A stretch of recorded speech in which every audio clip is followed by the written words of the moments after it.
गूंगी बहू। सब्जी क्या बनाई है री? सास ने ऐंठ कर बहू से पूछा। बहू ने जवाब ना दिया। अरे तुझसे ही पूछ रही हूँ, क्या बनाया है आज? बहू बिना जवाब दिए अंदर किचन में गई और थोड़ी देर बाद एक थाल में रोटी, सलाद और सास की पसंदीदा बैंगन की सब्जी परोसकर सास के कमरे में सास के सामने रख आई। बड़ी अकड़बाज है री। जब पूछा तब न बोल सकती थी। और ये रोटी किसके लिए परोस गई? मुझे न खानी ऐसी रोटी। ले ले जा इसे यहाँ से। सास ने थाल उठाकर बेड के पास टेबल पर रख दी। बहू ने सब देखा मगर कुछ कहे बिना दूसरी थाल लगाकर लाकर खाने को ढक दिया। दोपहर गुजर गई, शाम आई। खाने को देख सास का मन तो ललचा रहा था मगर असली अकड़ तो सास में थी। बहू को इंसान ना समझकर कुछ भी अनाप शनाप बोल देने वाली सास बाद में भी बहू से ही अपेक्षा रख रही थी कि बहू आए और सास को जी जी जी करते हुए फिर से अपनी बेइज्जती करवाए। लेकिन इस बार बहू ने तय कर लिया था अब वह एक चुप रहकर अपने फर्ज निभाएगी और चाहे कुछ भी हो लेकिन मुंह नहीं खोलेगी। देखते देखते रात हो गई। खाना वही टेबल पर पड़ा रहा। अब वक्त हो चला था बेटे के घर लौटने का। बेटा अपने काम से रात 9 बजे घर पहुंचा। माँ का कमरा घर का पहला कमरा था और आदर्श बेटा वैसे भी दिन भर की कमाई माँ को सौंपकर ही पानी का गिलास भर पीता। यहाँ माँ उसकी बहू की सास स्वयं ही अपनी अकड़ में भूखी बैठी मुंह फुलाकर बैठी थी। क्या हुआ माँ? और ये क्या? ये सब्जी तो मेरे टिफ़िन में भी आई थी। ये तो दिन की सब्जी है। तुमने दिन का खाना अभी तक क्यों नहीं खाया? मैं कोई जानवर हूँ जिसके आगे रोटी पटक कर चले जाती है तेरी मैडम? मुंह से बोल नहीं सकती कि खाना खा लीजिए? मैं क्या चाहती हूँ, 2 बोल कोई प्यार से बोल दे, बस यही ना। सुबह से 2 बार पूछा उस मैडम को कि क्या बनाया है मगर गूंगी बनी हुई है। एक यही सुंदर नहीं जो इतना घमंड है इसे। सास ने बातों को मसाले में लपेटकर परोस दिया।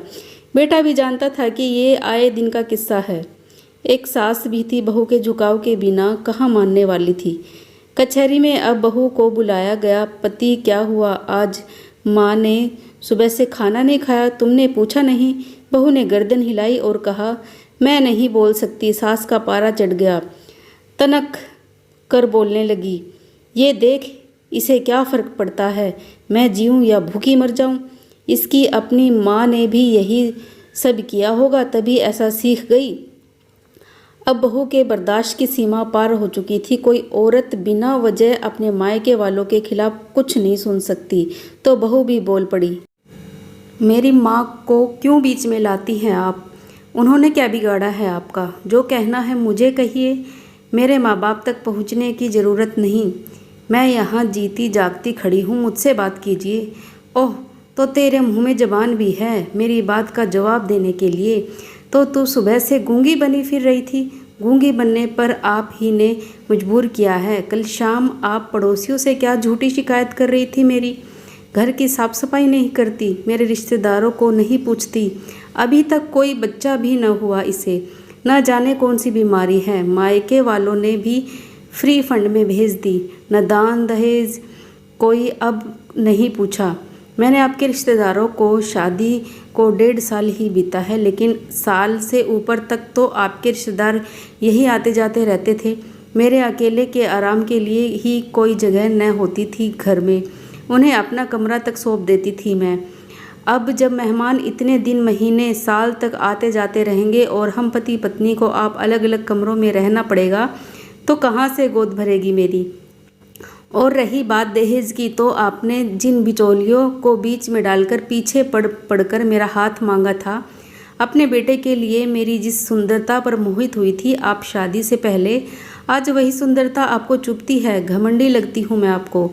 आपके उन बिचौलियों से पूछिए, उन्हीं ने कहा था कि आपके वचन हैं कि मेरे घर में सामान की जगह नहीं, इसलिए कोई दहेज न दे, बस बेटी सौंप दे। तो भी मेरे घर वाले ने मेरे लिए लाखों की फिक्स डिपॉजिट करवाई है।